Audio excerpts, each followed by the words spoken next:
Hey, what's up, YouTubers? Just want to give you a little update on my residency in Guatemala. About 2 years ago, I applied for my temporary residency, and it took me about 3 months to receive that. Then after that, after a year and a month, you can apply for your permanent residency. That took about 10 or 11 months.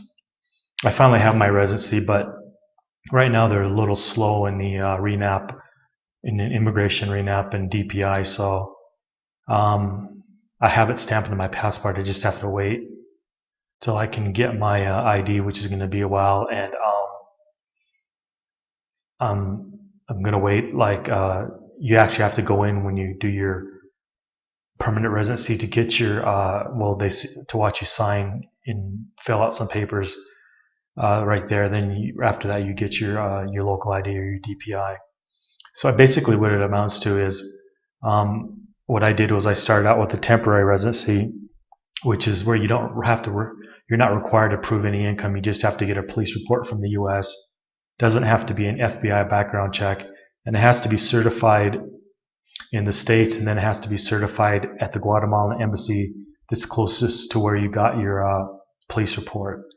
And it doesn't really cost that much. I can't remember what mine cost, 10 bucks to get it, and I think 10 or 20 bucks to get it certified. I can't remember what it is now, or what it was or what it is now, but that can all change. So you have to look that up if you're applying for your temporary residency. And partly the reason I did that is there's no income requirement, there's no age requirement. You just have your lawyer fill out the paperwork, and then you just apply for it. And assuming you don't have any legal issues, you just get it, and then it's just a matter of waiting.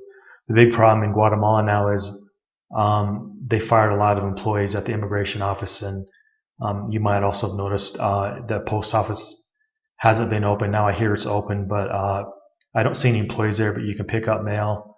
A lot of things like that. And in the hospitals, some employees get paid, some employees don't get paid. So right now it's a little complicated working things out if you have any business to do with the government. It just takes a long time. So that's just my update for the residency. It's real easy to apply for, real easy to get.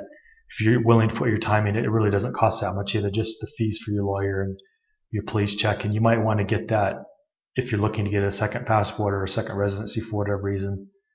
Guatemala and Latin America is about the easiest one you can get. And if you're in North America, it's cheaper to fly here and get here than, say, go to Paraguay.